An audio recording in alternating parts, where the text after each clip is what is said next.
Hello and welcome to Lynchburg Live. I'm your host, Linda Smith. The Ageless Wonders have been a part of Lynchburg area entertainment for 46 years. My guest tonight is founder and director of the Ageless Wonders, Erma Styles. She'll be telling us about some of the fascinating history of the group and what's ahead for them in the future.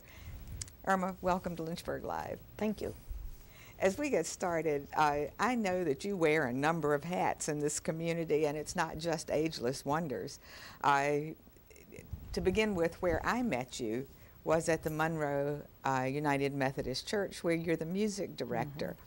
How long have you had that position? You know, someone mentioned that the other day, and I have no idea. It's over 10 years, I know. I know you've been there probably almost as long as I've been in the church. All right, so what's involved with being a music director of a church? Well, you plan and you try to take care of the people and you plan the services, and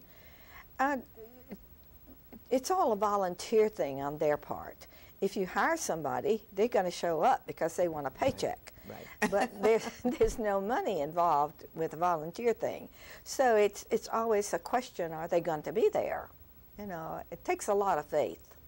And so, but you do choir practice and direct the choir. Yes. And I know there's a lot of behind-scenes stuff that people don't realize. You don't just do Sunday morning service. Right. But you also do an annual Christmas program for the church, and that's coming up soon. Would you tell us about that? Sunday. This coming Sunday afternoon at 3 o'clock. And we are doing, it's called Canticles in Candlelight. And we have different candles representing different areas of faith and the anthems to go with it. So I think that's, I mean, it's always such a special thing at Christmas, the music and the cantata that you do, and we're hoping to be able to go to that. Now, do you also teach music? I teach privately. Okay. Do you teach just voice lessons, or is it also instruments? I teach organ, piano, voice, violin, guitar, recorder. And you play all those instruments yourself, too. I mean, I just think you're phenomenal to be able to do that. Now, are your students primarily children or young adults or all age groups? Some adults, a lot of children. There are not as many people studying piano and stuff, organ particularly, because I trained half the organists in Lynchburg many, many years ago. And now they're retiring and there's no one to take their place. I wonder why there's do you think that's lack of interest? Too much work. Oh. Too much work. And young people don't want to work. And you can't do it on a computer or an iPhone. Well, they like these, what I call fun machines. You push a button and it plays itself. Right. You don't have to work. You know, that's really sad, because that's a terrific loss, I think, to lose those skills or the desire to know how to play an instrument or to sing or whatever. Or how about the singing? Is there still interest in that? There are more people interested in singing, I think. All right. Is it part-time, your music instruction that you do? Yes. I'm very choosy. I don't put up with any foolishness. They gotta practice. They gotta mean business. You know, I'll soon be 80 years old. I don't have time to waste on this stuff. I'm not teaching just for money. No. And I certainly see your point. If somebody's not interested, why waste your time? Right. Okay. All right. And where do you give your lessons? In your home? In my home. Well, organ lessons I do at church. Well, what about your own personal music background? Oh, I've been doing music all my life. I sang my first solo when I was 4 years old, and I will soon be 80. So I've been performing in public for, what, 76 years? My goodness, that's a long time. All right, now the Ageless Wonders, when did you found the group? Well, I was music director, minister of music at College Hill Baptist Church, which is one of the old churches, and they had a lot of senior citizens in the congregation.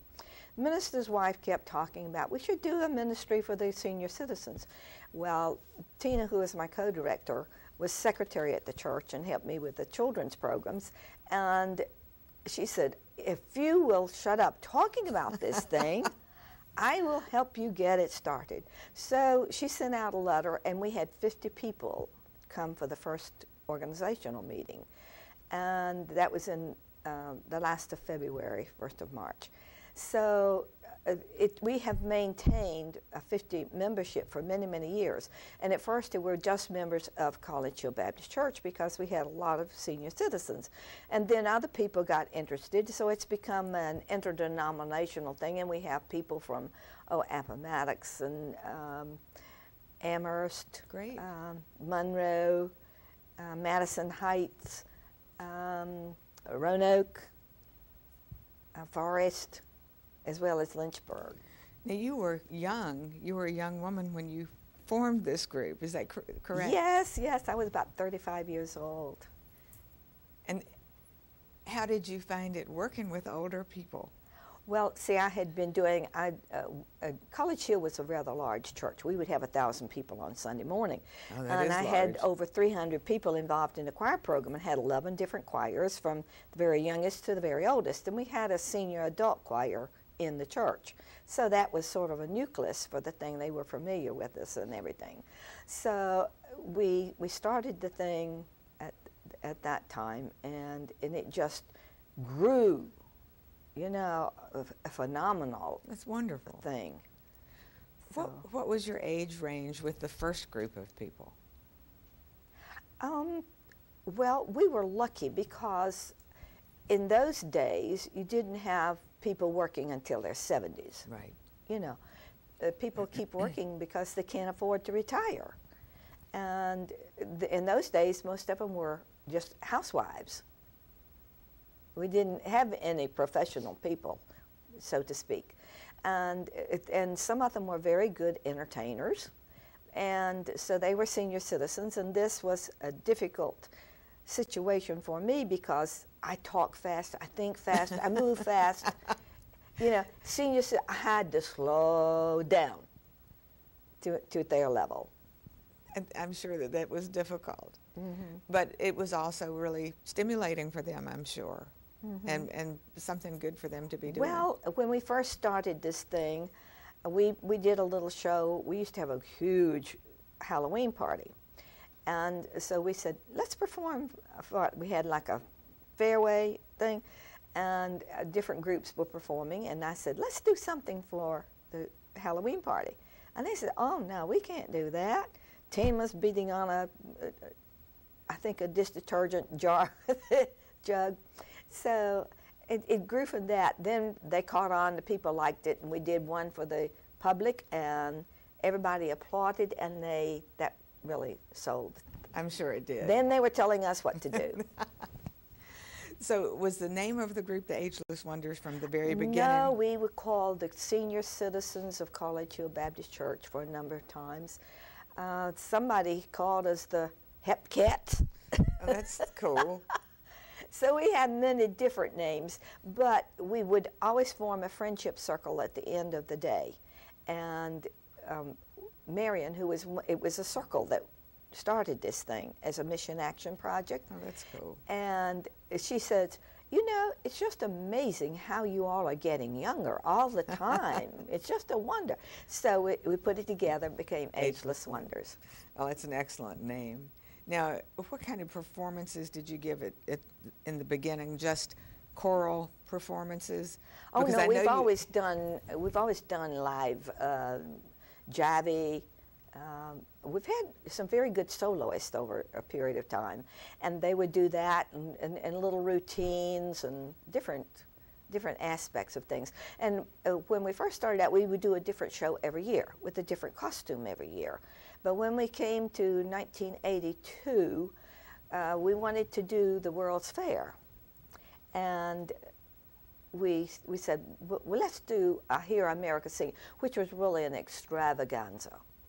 And we did it for 4 World's Fairs. Oh, that's wonderful. It was, and now these were not just in the American Pavilion. We were star entertainers That's wonderful. in the World's Fair. Are you the choreographer? I mean, do you have a background in dance and choreography? Yes, I took dance when I was very young. Well, Erma, you just do everything. All right, you've brought some pictures, and Phil, if you'll put the pictures up on the screen, we'll get Erma to tell us what they are, because this group has had a fascinating background. This picture was made, oh, well, this is our latest costume. We call it Kaleidoscope. Okay. This was a picture of our second bus, which was made at the plantation. Okay. Phil, need some more pictures. All right, and everybody knows who that is. Yes. Well, we performed at the White House for the first International Senior Citizens Tea. And there were people from all over the world there. But he was landing in a helicopter on the lawn at the same time from the Israel peace talks. And so we said, well, we want to do it, meet the president. And we met Rosalind Carter and everything. And we had a really good time at the White House. So we were going on tour every year to Florida. And so we decided to go through planes, but we had to check and find out if he was going to be at his church. So we went to his church and performed, and he sat out there and clapped his hands, patted his foot. I mean, I think that's wonderful that you had an opportunity to meet the president and to have your picture taken with him, and that he was so into what you were doing. This is you on the left, is that correct? Yes. Okay. And that's Tina, my co-director. Right. She passed away with cancer. Oh, sorry. This is us in our religious concert apparel. This was at First Presbyterian Church. We did a concert, I think for our 35 years we were celebrating. So, and some of these are not with us, some of them have died, some of them they stay with the group until death takes them, or their own health problems, or problems with members of their family. I think that tells you how much this group means to them. Mm-hmm. We have one little lady that just had a 91 birthday, not too terribly long ago, and she says, I give this credit for my long life. Good.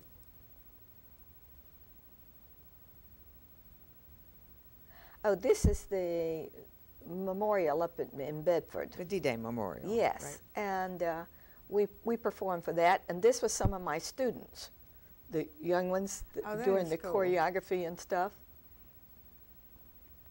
Very interesting experience. This is in the East Room of the White House. That's where we performed. And that piano, there are only 4 in the world. Oh, my. And we had gone on a VIP tour back in November, and we went through the East Room, and Teen says, one day you'll play that piano. I said, oh, yes. That's great. I did end up playing the thing. But there are only 4 of those. One's the Masonic Home, one is in the Smithsonian, and this one in the White House. And I have played all 3. Wonderful. The other is in Europe, and I haven't played that one. That's the only one you haven't played. Yeah. Oh, this is fairly recent. This was, didn't even know that was there. That must have been. I put it in there. I found it and put it in there. Oh, me. Yeah, that was they did a newspaper article. Right. We were celebrating 45 years last year. I think that's when we did that. Oh. That's our patriotic show. This is our first bus. We got the down payment for this bus with S&H green stamps. That's a lot of stamps. A lot of licking. Yeah. How many stamps did it take to make a down payment on a bus? It took 2,000 installments before books. Sure. That's books. So everybody was probably saving stamps, and everybody you knew was saving stamps. Well, we were doing it through, it was King's Market at that time. I remember. And we had a big container, and people would drop their, well, they drop all sorts of stuff in there, but they would drop their stamps in there. This is in Australia. This is the governor of Queensland. And we went for a special private showing with him, and we carried gifts to him from Virginia, and they gave us gifts in return. This was the 1982 World's Fair. And I have pictures from a lot of others. This was Lady Bird Johnson at the LBJ Ranch in Texas, and they were presenting her with a record of our first record. We've made recordings, videotapes, CDs, DVDs, but this one we carried. That was our first one, and we had met her. We carried. We were invited. Well, Chuck Robb was a big fan, and we went to his home to present him with this reproduction of an antique cradle. And Lady Bird Johnson was there because they were expecting the young baby. And so she says, "Oh, you're coming to Texas, you must come to the LBJ Ranch." She entertained us for 3 days. I think that's just incredible. We went to a ball game. This was Lynchburg magazine, and this was made at Poplar Forest, you know, on the little rise that they have out there. They did an article on the Ageless Wonders. Oh, we've done several cruise ships, and this is our country show. And this was on a cruise ship. Now, the day that we were doing this thing, one day we were late getting there because of a storm, and we were going into San Juan, and the governor had already passed our immigration thing, so we had passes to go. So they said they couldn't clear them for customs and all this stuff. So everybody wanted to get in, but we were dressed in costumes. So we went to the governor's palace. We performed there. They gave us a police-guided tour of Old San Juan, walking tour. Wonderful. We came back and did a reception in the courtyard of the palace. Then we came back to the cruise ship, had dinner, changed clothes, got on a big bus and went to New San Juan, did a religious concert, came back and did the country show at 10:30 that night. That's a lot of traveling around.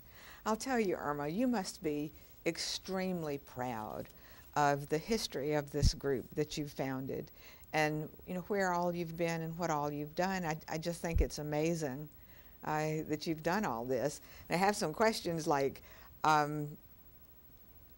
when did you start traveling, and how did you get invited to these foreign countries? Well, we got to the White House because in '76 we did a thing with a bicentennial show with authentic costumes, and we performed, I think it was in Gretna, and Dan Daniel was a speaker there. And he says, "Washington has got to see this." That's great. So he started working, and that was in the fall of '76. May of '77, we were at the White House. We not only, we visited with a VIP tour in November, and we performed in the East Room of the White House in May. We went back in June and did a performance on the Capitol steps. You do a tour of the White House. We did another time the President's Park, and you do a tour of the White House. So one thing really kind of led to another. Yes, well, we performed for the thing at Baptist thing up on Eagle Eyrie, and there were people from Nashville Baptist Board there, and they said, "Oh, this is something unique. You've got to come down and hold a conference on this thing." So we went down and taught people how to do this sort of thing at Ridgecrest Baptist Assembly.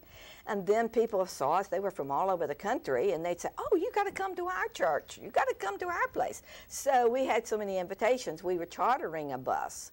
And then we decided that we needed to get our own bus, because then you have your own driver, you have your own control, you know, you can stop if you want to take a little side tour, you can do it, you know. But if you have a charter, they go from A to B, and you don't have any give. So we got our own bus. Now, when you were on these cruises, how did that impact your family life?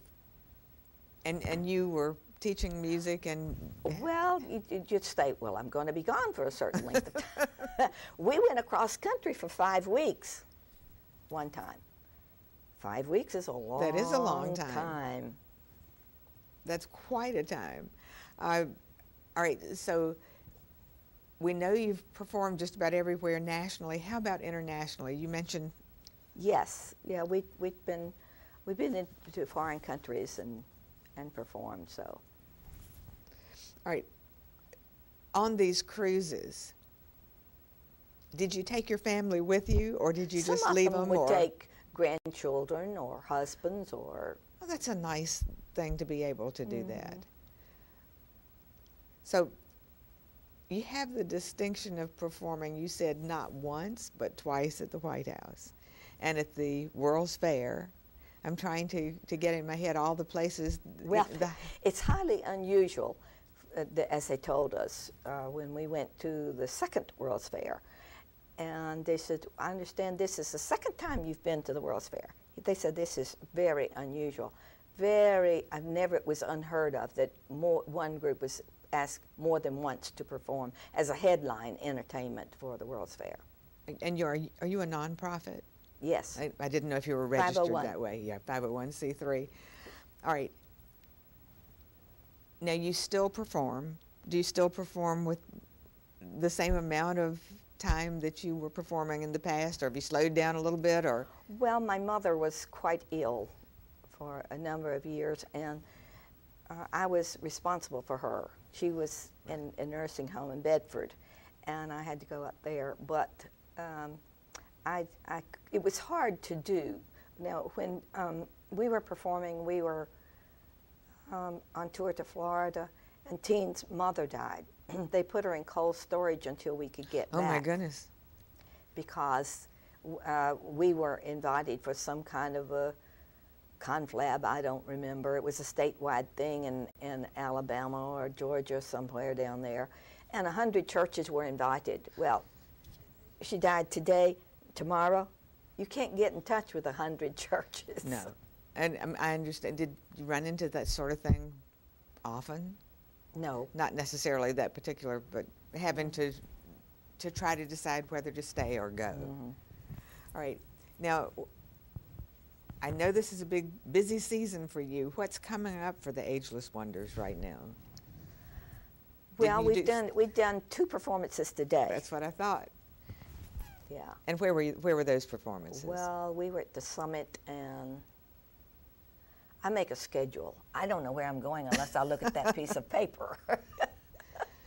So, so you did 2 today. Do you know? Next week we'll do 2. We did 2 last week. Okay. All right. Now, tell me, Erma, if you could tell our audience one thing about how this has affected you, working with these people, going these places, encouraging people's talent, what would you say? How this has impacted you, being involved with this? I've been doing it so long, it's just a part of my general makeup. Right. I am a slave driver, they say. So it comes natural. You know, I read when I was doing research about this show that you made all of those people in the group memorize everything. That we do, everything from memory. The mind controls the body. If you keep the mind active, the body will stay active. I think that's a wonderful way to look at it. So while they may occasionally feel like they fuss. You're pushing them and fuss, They fuss. You're really doing them a tremendous service. Yes. And a health service as well. Do you have any plans to retire anytime soon, or are you just going to keep on keeping on? Just keep on keeping on.